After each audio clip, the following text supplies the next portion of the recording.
Hello, hello, everyone, and welcome to Cheat Codes. I am your host, TaSh, and this is Women in Games International Cheat Codes podcast. I said that twice, and that's okay. So identity is something that is both tangible and intangible. Part of establishing your identity is the constant learning and unlearning at the same time. The goal of it all is for us to feel at home inside of ourselves. There's no roadmap for that. There are like a series of established societal and cultural rules that we try to adhere to or fight strongly against because we want to ask, who am I and who do I want to be? As if this doesn't sound hard enough, there's a world outside of us all who's constantly telling us that we're wrong. They wrap their thoughts in hatred, bigotry, and lack of understanding, and they hurt people who are just trying to figure out who they are and be comfortable in their own skin. With me today, I have Emma Rose to talk about identity in gaming. Hi, Emma. Hi. Thanks so much for having me. Can you please introduce yourself to our listeners? Yeah, my name is Emma Rose, or MZ if you want my gamer tag. I am a loud, proud transgender woman from Northern Ireland, winner of a gold medal at the Commonwealth Games, which is like there somewhere. And going soon to be representing Team GB at the European Games to hopefully bring home another medal. But I am an all-around messer within the esports and gaming scene and a big advocate for being yourself and not letting other people put you down. You are pretty much a rock star, and I'm really honored that you took the time out of your schedule to be here with us today because I admire beyond what you stand up for, but just your skill. So it's pretty dope. Thank you so much. Thanks. Honestly, it's a welcome break from grinding. I bet. I've 3 weeks till the tournament, and I've just been non-stop. So it's in 3 weeks. Yeah. How do you prepare? You just play an awful lot of games. Yes. Play a lot of games, analyze a lot of games. You know, there's no point of just playing because then you don't learn. You have to sort of analyze what you're doing wrong and where your downfalls and your pitfalls are, and learn how to adapt to different situations. So it's being a professional is a lot less fun than just playing games all the time. Do you? Not that I'm a professional. I don't count myself as a professional. Do you? I mean, you said it's a lot less fun, but are there moments when you can find joy in it? Oh yeah, winning is fun. Yeah. Winning is the fun part. Yes. And the actual tournaments and meeting everyone and the travel and getting to play and meet so many other amazing people. That's the fun part. The not fun part is the developing growth of your own skills and making sure you're at the top of your game. That's the boring part. What do you play for fun? Do you or is it hard to separate the two? Really, Fortnite? All right. At the minute, yeah, Fortnite. I'm absolutely hooked on zero build. Although I play ranked, so it's not much fun because I'm still sweaty and trying to get the top rank. But I'm a competitor. You can't help it. You can. I don't play single player games, so I only play to win. That's fair. I play with just trepidation. I'm still sweating. I'm not competitive, but I'm sweating profusely as I'm trying to play with everyone else. Well, as long as you're having fun, that's all that matters. I don't know if I am yet. I'm trying to figure that out. I just say out loud several times, I'm trying very hard. Hey, that's all that matters. Yes. As long as you're trying. That's if all you're that trying matters. and having fun, that's all that matters. So you mentioned that you are a champ. Is that what else has been the best part of this year or the past 12 months for you? Big or small? This is the last 12 months. So I've only been through the last 12 months has been my entire life, basically. Yeah. So at the end of August is when I won the Commonwealth. And I was at all the festivals all over the UK, like giving talks on diversity in esports and what it's like on the professional side. I got flown to Vegas with Fem Gaming to go to the esports awards. January, I had surgery, weight loss surgery, and I've lost 8 pounds this year, or 8 pounds, 8 stone. 8 pounds isn't a lot. in a whole year. But since January, I've lost 8 stone. And I've just started a new job working in broadcast for Riot. Which is that's phenomenal. awesome. I get to watch esports all day. And as someone who's a big competitor, it's awesome. But yeah, I honestly like. I got engaged like 2 weekends ago. 2 weekends ago. Oh yeah, literally, we went to London to watch Hamilton. Yes. And my partner proposed to me outside of the Emirates, Arsenal's football grounds, and it was a great time. Congratulations! I didn't expect for you to tell me that you lived a whole lifetime in 12 months. That's in less than 12 months. It's like 7 months. Yes. Well, it's 10. Yes. I guess. And I got little Ellie, who's you may see pottering around over there sometimes. She's in her bed. Oh, okay. You just made my heart happy, so I really thank you so much. Do you remember the first game you ever played, and how old were you? I don't know how old I was, but I think it was Alex the Kid or Sonic the Hedgehog. I can't remember which one, but I remember Alex the Kid because you used to jump around and you had this big massive fist. Yes. Which was your attack. It would like boink. And then I remember playing Sonic like religiously, and then on to Super Mario after that. But I think I was maybe was in my first house. And we left there when I was 7, so I must have been like 5 or 6. Yes. Did you have a love for it immediately, or was it just something? Yeah. Honestly, it was like as soon as that controller was put in my hand, I was like, okay, this is awesome. I love this. This is great. And it grew from there. So that was on the Sega Mega Drive, and then PlayStation 1, SNES, and things like that. And then eventually I found my way onto PC, and that's where the real competitive side came out. How did you get started? What drew you to e-games or esports? I just like to win. And it's more I'm the kind of person who doesn't play single player games because I get lonely. Playing online is a way for me to escape and play with other people and have fun with friends. And if I play a single player game, as much as the stories are beautiful and you're full of lovely characters, I get a bit lonely and depressed. So I play online. And then once I found out you could play competitively, that's all I wanted to do, was just be better than other people. But in terms of actually competing and being in esports, it's only been 10 months, and I just happened to luck my way into the Northern Irish squad for the Commonwealth Games and then won a gold medal. So you lucked your way into it with massive strength and talent. I literally just replied to an Instagram ad and they were like, if you're the only person to apply, you can come. What? I was like, first of all, I'm trans. Is that going to be an issue because you're looking for female gamers? And they're like, you're female. That's what? And from there, I was like, yes, okay, these are my people. And then they took me off to Birmingham, and I had a great coach and put a lot of time in, and walked away with the top prize. Wow! Just from an Instagram ad. Yeah, literally, someone sent me a post on Instagram saying, are you a female gamer in Northern Ireland? Let us know. Didn't say what it was for. I thought it was a troll for the longest time. But no, it was for the Commonwealth Games. And yeah. And then there you are, right? I know. So something about Cheat Codes Podcast is that we champion the fundamental right to play for all. So I find it hard a lot to continue to play when there's a constant attack on identity everywhere you look. How do we keep going? There's several ways, really. Is if we stop playing and stop enjoying, then they win. So we can't have that, because again, winning is fun, and you know what I do.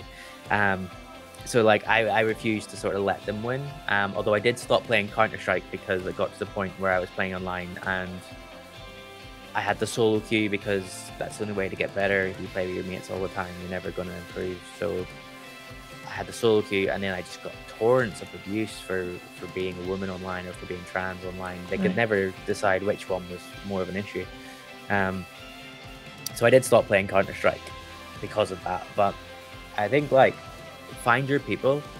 As much as I say playing with your friends isn't gonna help you improve, but find your people and play with people to have fun.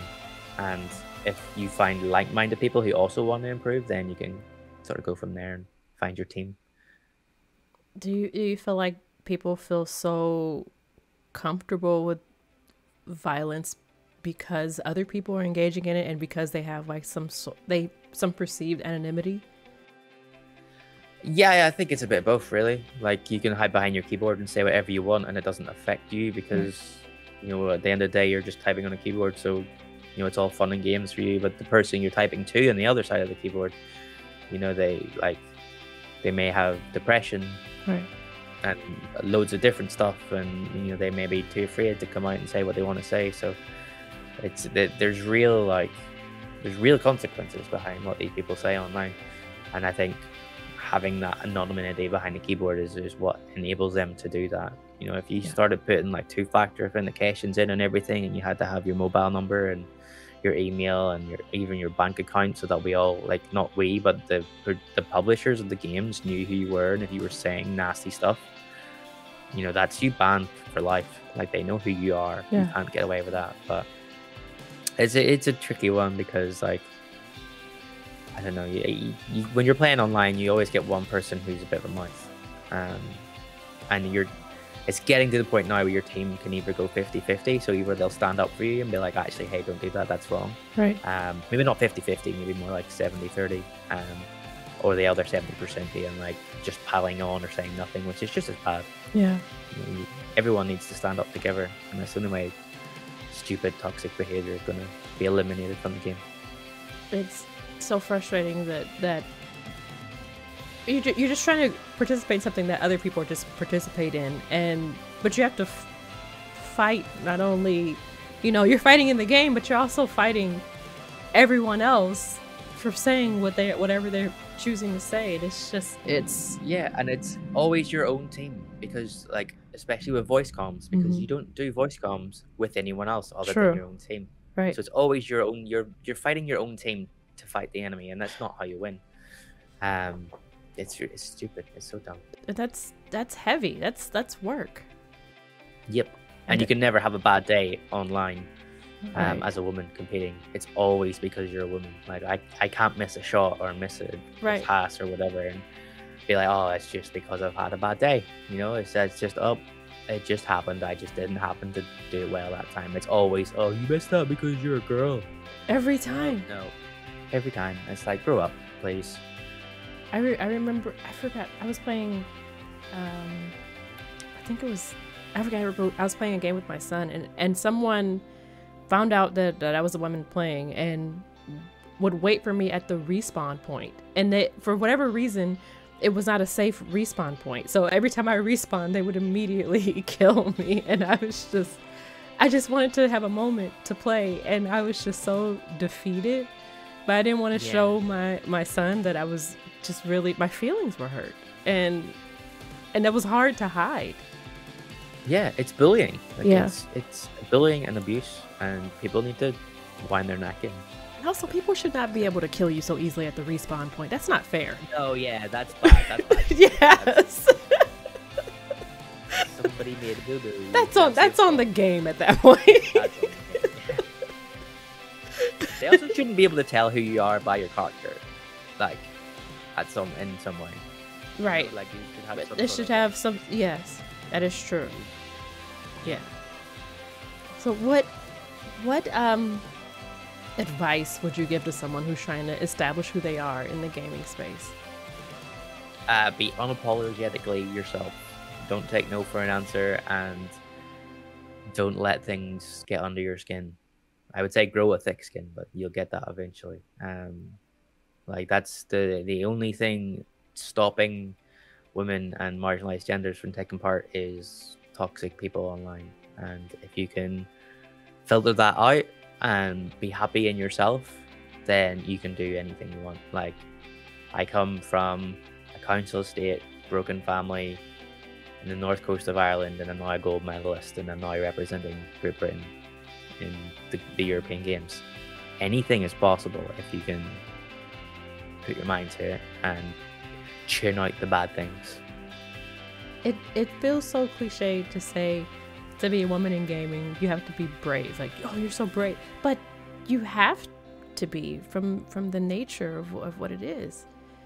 And it's not easy. You can't just play. No. True. As I say, you can never have a bad day. It's always because you're a woman.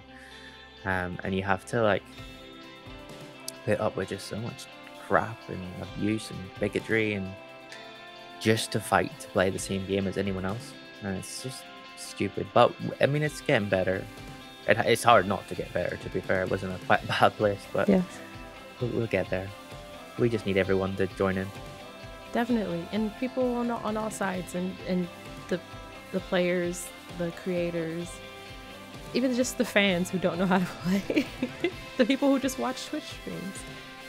I think everyone has an opportunity to have a voice of support. Yeah, definitely. And that's the key thing, is it can't be done alone. It has to be a group effort. You know, it's not like I'm just going to stand up and shout about it myself and then all of a sudden it's going to get better. It's going to take everyone to consciously make the effort to be a better person and to stand up to hearing people being bigots and toxic online. It's not an easy fix, but it's a fix that will happen eventually. And I've just realized my headphones are on the wrong way around. Oh, do they light up? No, they're just little razor ones. Those are so cute. So what other obstacles have you faced in esports? A few. So I've had death threats, quite serious death threats, where I banned the person from chat and they just kept making new accounts somehow and getting past the filters to come back in and tell me that it's no longer a threat, they are going to kill me. I've had endless transphobia, bigotry, toxicity, told to take my own life, told I'm not allowed to play the game. The list goes on, honestly. Like, if it's been said, it's been said to me, as well as a million other women online. So it's just playing with the public is the issue. Like, I've never had any issues in a competition or like competing or anything like that. It's always when it's outside of the esports realm, if that makes sense. It's always when it's people either wanting to be in esports or just playing and just not understanding. You touched on something that I hadn't considered earlier, is that there is not a layer of accountability on the side of the companies who are creating the games, who it almost allows people to feed into it because it preserves. I mean, in one instance, it does protect people because we can be anonymous, but on the other instance, it's also protecting people who are doing great harm to people. Yeah, I think publishers need to do a bit better in that side of things. They need to be stricter with their bans, and it's ban other words, and like it's not good enough to just have a blanket ban sheet. If you say any of these words, you get banned, because there's ways around it, using numbers for letters and dots in and stuff like that. So publishers really need to do a lot better, and they are doing better.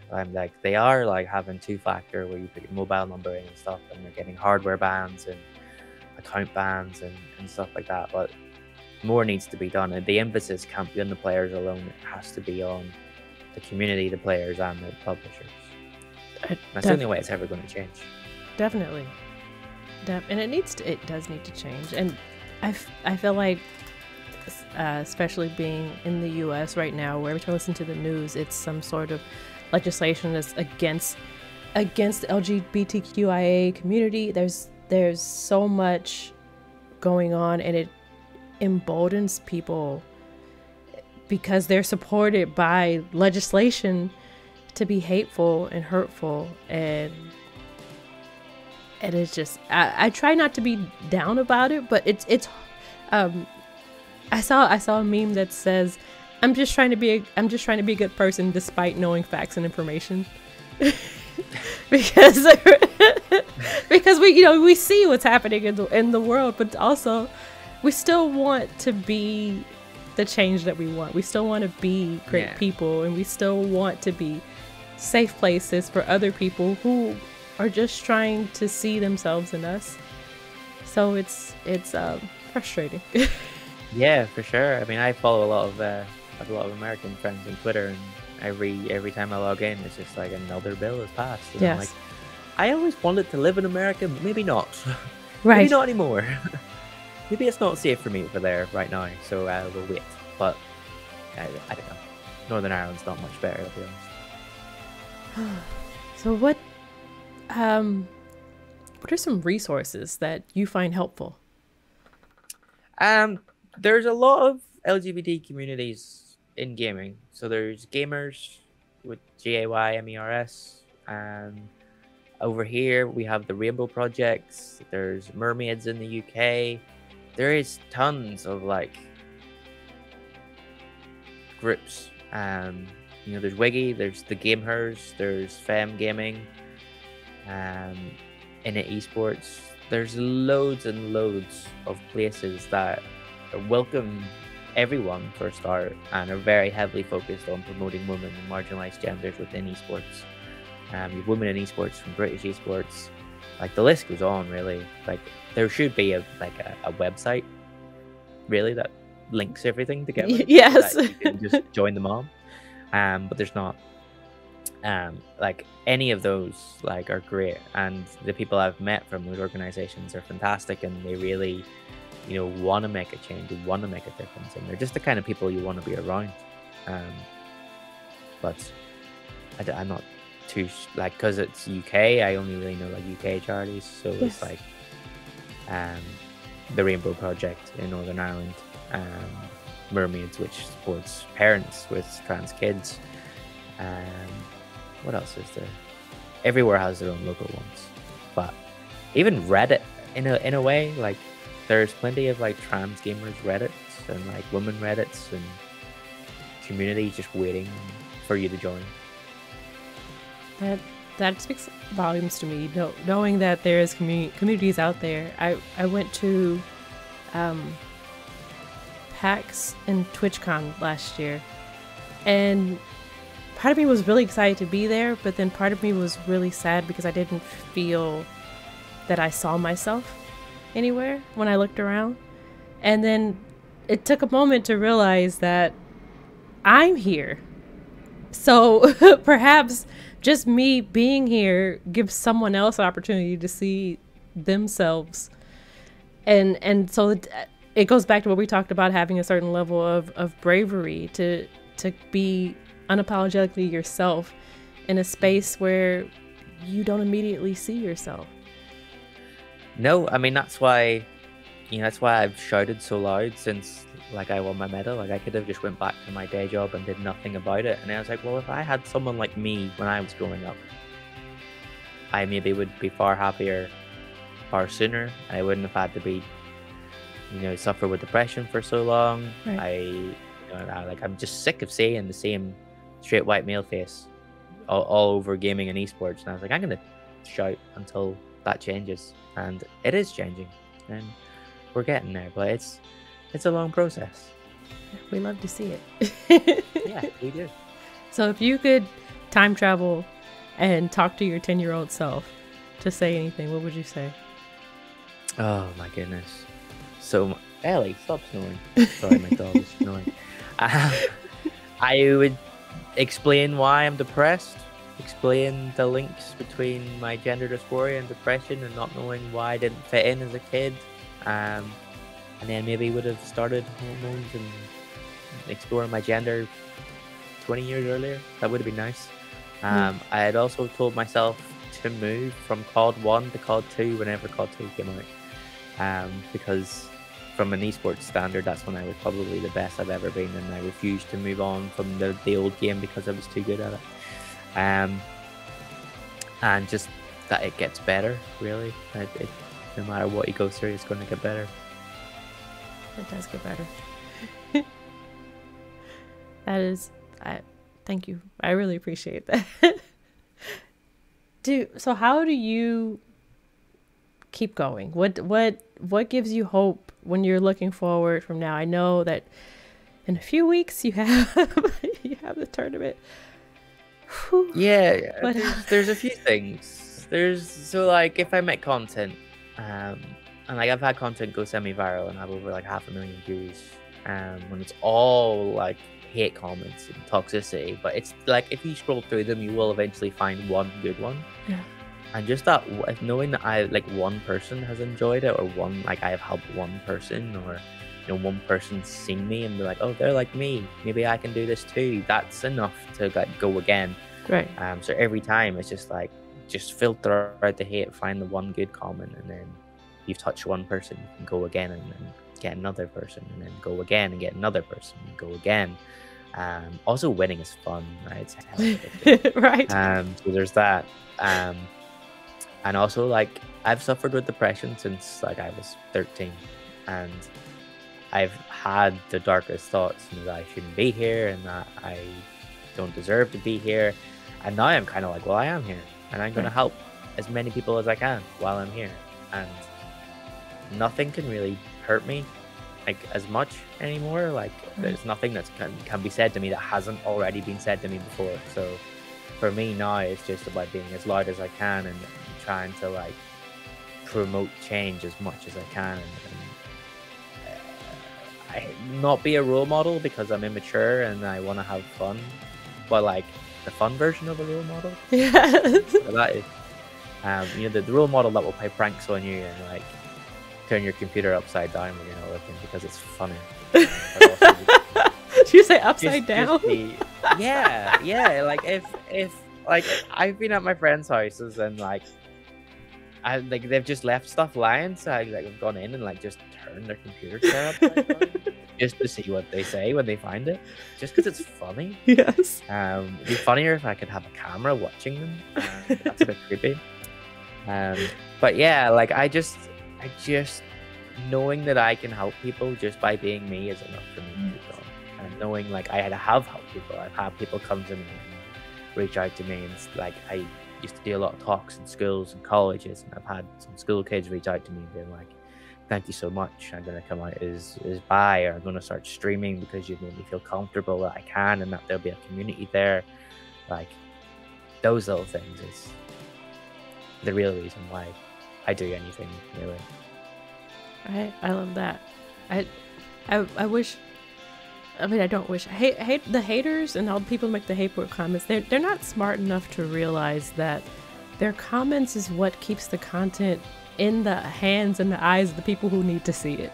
So the more you're engaging, the more you're feeding into an algorithm that's making me viral. They don't realize. I like whenever I used to live stream a lot on TikTok, and people would come in being like, why are you wearing makeup, or what's wrong with this dude? And it's just like, well, I'm trans, so I'm not, dude, and boys can wear makeup too anyway, so what's your point? And then they just start an argument, and I'm just like, you're wasting your time in here talking to me, boosting my algorithm, getting more people in here to talk to me. Right. If you're not having fun, you can go somewhere else. It's like, you don't have to be here. And thank you for being here. Right. Thank you for boosting my algorithm. Because not only are they misgendering you, but if they believe that boys shouldn't wear makeup, then they shouldn't wear makeup. That's how you fix that. You just don't wear it, but it doesn't have anything to do with me. Yeah. If that's what you feel, you don't do it. Yeah, right, don't do it. It's such a weird thing to put your energy into that. But I'm assuming there must be a level of just being miserable and there has to be something. Like, get help, talk to a therapist. What's your issues? Who hurt you? So many things. Right? Come talk. Come have a seat. I'll send you a number to someone great.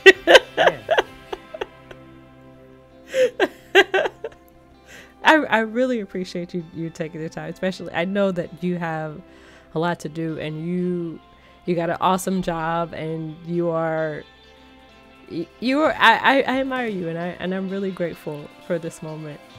So thank you. Thank you so much for having me.